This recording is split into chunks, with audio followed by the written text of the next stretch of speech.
नमस्कार, मैं हूं रोशन और आप देख रहे हैं यूट्यूब चैनल रोशन यादव।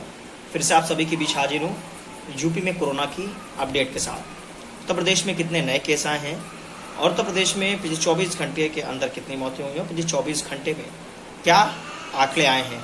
क्योंकि सरकार लगातार बैठक कर रही है और सरकार लगातार ये दावा कर रही है कि उत्तर प्रदेश में सब कुछ ठीक ठाक चल रहा है, लेकिन मुद्दा स्वास्थ्य व्यवस्था है। उत्तर प्रदेश में तमाम अलग अलग जिलों से ऐसी तस्वीर आ रही हैं कि कहीं तो ऑक्सीजन नहीं मिल पा रहा है, कहीं बेड नहीं मिल पा रहा है। अगर बेड भी मिल रहा है तो बड़े बम पर कालाबाजारी हो रही है। लोग लगातार सोशल मीडिया के माध्यम से गुहार लगा रहे हैं। अब शुरू करते हैं अपनी आंकड़ों से। यूपी में पिछले 24 घंटे के अंदर 26,780 नए केस सामने आए हैं। अब यूपी में कहीं ना कहीं जो केसेस हैं काफ़ी बढ़ रहे हैं, अब काफ़ी घट रहे हैं। क्योंकि कल जो हमने बताए थे अपने दर्शकों को वो 32,000 कुछ थे, अब आज हैं 26,780। ये 24 घंटे के आंकड़े हैं उत्तर प्रदेश के। वह पिछले 24 घंटे के अंदर यूपी में अगर मौतों की आंकड़े की बात करें तो 353 हैं यूपी में मरने वालों की संख्या। इसमें कई प्राइवेट अस्पताल के हैं, कई सरकारी अस्पताल के हैं। इसमें कोविड से मरने वालों की संख्या इसमें दी जा रही है, नॉन कोविड की इसमें आंकड़ा नहीं होता है। अब बात करते हैं लखनऊ की। जो लखनऊ में सबसे ज़्यादा केस आए 1865। कल से तो हालांकि कमी है, लेकिन लखनऊ में अब धीरे धीरे सुधार हो रहा है। लखनऊ में अब केसेस तो कम निकल रहे हैं, लेकिन मौत का आंकड़ा है वो बढ़ रहा है। 24 घंटे की अगर हम बात करें लखनऊ में तो 65 मौतें हुई हैं। अपने आप में ये बहुत चौंका देने वाली बात है कि अगर आंकड़े कम निकल रहे हैं तो मौत का आंकड़ा क्यों बढ़ रहा है। अगर मरीज कम निकल रहे हैं तो ये आंकड़े मौत के आ रहे हैं। 1800 मैंने बताया, आज लखनऊ के आए हैं 1865। और यूपी में 24 घंटे माफ करेगा, लखनऊ में 24 घंटे के अंदर 65 मौतें हुई हैं। लगातार शमशान घाट पे लाशों की कतारें लगी हुई हैं, वहाँ पर लकड़ियाँ नहीं मिल पा रही हैं, ऐसी खबरें फिर आना शुरू हो गई हैं। लोगों को मरने के बाद भी एम्बुलेंस मुहैया नहीं हो पा रही है। तो ये हम ये कहेंगे कि सरकार पूरी तरीके से कोविड महामारी की तैयारी में फेल है।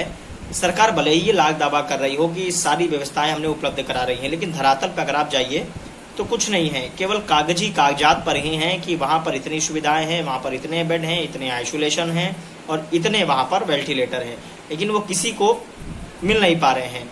गरीब लोगों को तो बिल्कुल ही मुहैया नहीं हो पाएंगे और बड़े लोगों को तो तत्काल बेड मुहैया हो जा रहे हैं। अब आप सोचिए, उत्तर प्रदेश से इस तरीके के आंकड़े हैं तो जाहिर सी बातें चौंका देंगे। लेकिन अगर हम कानपुर की बात करें, 24 घंटे के अंदर जो नए केस आए हैं 790 केस कानपुर में आए हैं। लेकिन कानपुर में भी जिस तरीके से जो कोरोना संक्रमितों का आंकड़ा जो बढ़ रहा था, अब कहीं ना कहीं कम हुआ है।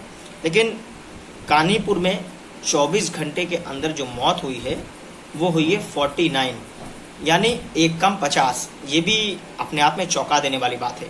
लखनऊ में 24 घंटे के अंदर 65 मौतें होती हैं, कानपुर में 24 घंटे के अंदर 49 मौतें होती हैं। ये अपने आप में आंकड़ा जरा आप गौर करिएगा।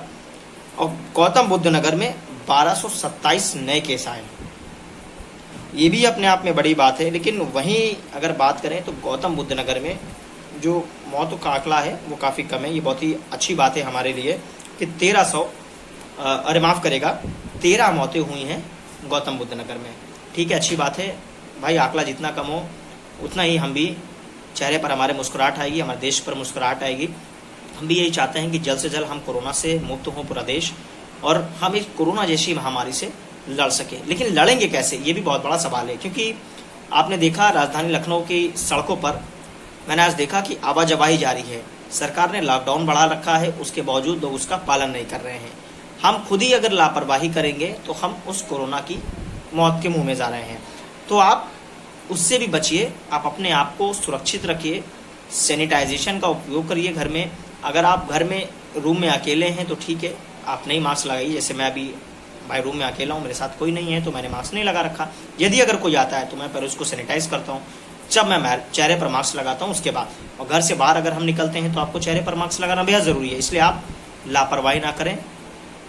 जब तक कोई दवाई नहीं, जब तक कोई ढिलाई नहीं। मैं भी अब सरकार के उन टाइटलों को यूज़ कर रहा हूँ, ज़रा देखें सरकार के टाइटल कितने अच्छे हैं। और हम ये भगवान से गुजारिश करते हैं कि हम जल्द ही कोरोना से मुक्त हों और हम जल्द कोरोना की जंग से जीतें और जल्द ही कोरोना विश्व को विजय बनाएं और कोरोना हार जाए। हम भी यही हर रोज़ भगवान से यही प्रार्थना करते हैं। आज के इस बुलेटिन में इतना ही, मुझे दी इजाज़त, नमस्कार।